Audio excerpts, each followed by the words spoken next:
Reality of human کے معزز دوستو، میں ہوں بلاول شہزاد اور آپ تمام دیکھنے اور سننے والوں کو السلام علیکم۔ معزز ناظرین، آج کی اس ویڈیو میں ہم آپ کو WHO یعنی کہ ورلڈ ہیلتھ آرگنائزیشن کے بارے میں بتائیں گے۔ ناظرین محترم، ڈاکٹری انتہائی معزز اور قابل قدر پیشہ ہے۔ ہسپتالوں میں آپ نے لکھا دیکھا ہوگا کہ جس نے ایک انسان کی جان بچائی گویا اس نے ساری انسانیت کی جان بچائی، لیکن اس پیشے کی مثال بھی تلوار کی مانند ہے۔ تلوار اگر اللہ والوں کے ہاتھ میں ہو تو تمام انسانیت کے لیے رحمت کا کام دیتی ہے اور انسانیت کو تمام موذی امراض سے بچاتی ہے، لیکن اگر یہی تلوار بے دین اور اللہ کے دشمنوں کے ہاتھ میں چلی جائے تو انسانیت کی تباہی کا باعث بنتی ہے۔ ڈاکٹری کے پیشے کے ساتھ بھی آج یہی معاملہ ہے۔ WHO کی باتوں کو میڈیا کے ذریعے اس طرح پیش کیا جاتا ہے کہ جیسے یہ کوئی آسمان سے اتری ہوئی وحی ہو کہ اس کی بات غلط ہو ہی نہیں سکتی۔ لیکن کیا آپ نہیں جانتے WHO کیا ہے؟ اس کے کرتا درتا کون ہیں؟ اس کو فنڈ کہاں سے ملتا ہے؟ اور اس کا بنیادی مقصد انسانیت کی خدمت ہے یا کچھ اور؟ یہاں ہم اتنا کہیں گے کہ یہ ادارہ 100% یہودی ادارہ ہے، جس کا کام ان تمام چیزوں کی ایجاد ہے جو ابلیسی مشین میں یہودیوں کے لیے مددگار ثابت ہو، خواہ وہ تحریبی یعنی کہ ڈسٹرکٹیو ہو یا کنسٹرکٹیو ہو۔ یہاں بحث کو مختصر کرتے ہوئے صرف چند چیزوں کی طرف اشارہ کریں گے۔ WHO یہودی مفادات کے لیے کس طرح راہ ہموار کرتا ہے۔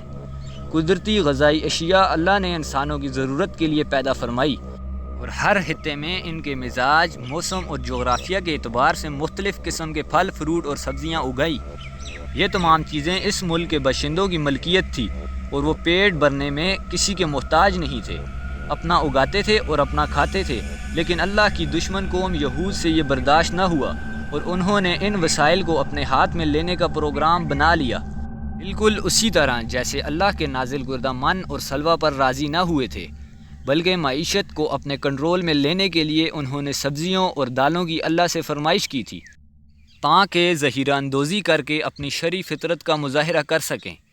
اس کے لیے انہوں نے WHO سے ایسے حکم نامے جاری کرائے جن میں قدرتی کھانے پینے کی چیزوں کو صحت کے لیے نقصان دہ قرار دیا گیا، جس کی وجہ سے دنیا دھیرے دھیرے قدرتی کھانے پینے کی چیزوں سے دور ہوتی چلی گئی اور ملٹی نیشنل کمپنیوں کی تیار کردہ غذائی اشیاء کا محتاج بن گئی۔ حالانکہ ملٹی نیشنل کمپنیاں جو کھانے پینے کی چیزیں تیار کرتی ہیں ان میں اکثر خراب اور غیر معیاری چیزیں استعمال کی جاتی ہیں، خصوصاً ڈیولپنگ کنٹریز کے لیے تو وہ کسی قانون کی پاسداری بھی نہیں کرتی۔ 1997 میں سعودی وزارت تجارت نے امریکی ہیٹسن فوڈ کمپنی پر جراثیم سے متاثرہ گوشت کی فراہمی کا الزام لگاتے ہوئے اس کو بلیک لسٹ کر دیا تھا۔ اس کے بعد مسقط حکومت نے بھی امریکہ سمیت تمام ممالک سے گوشت کی امپورٹ پر پابندی عائد کر دی۔ یہودی ملٹی نیشنل کمپنیاں اسٹیل کے کارخانے لگا کر اس سے دولت کمانا چاہتی تھی، لہٰذا اس مال کے لیے منڈیوں کی تلاش کی گئی جہاں ان کا تیار کردہ مال کھپ سکے۔ اس کے لیے بھی WHO کی خدمات حاصل کی گئیں اور حکم نامہ جاری کرایا گیا کہ مٹی کے برتنوں میں کھانا نقصان دہ ہے۔ پھر کیا تھا، جدید تعلیم یافتہ لوگوں کے لیے ان کی بات ماننا فرض کا درجہ رکھتا تھا، بغیر اس کی ریالٹی میں غور کیے ہوئے کہ اس کے پس پردہ حاصل حقائق کیا ہیں۔ اس طرح انہوں نے گھروں سے مٹی کے برتنوں کا استعمال چھڑا دیا۔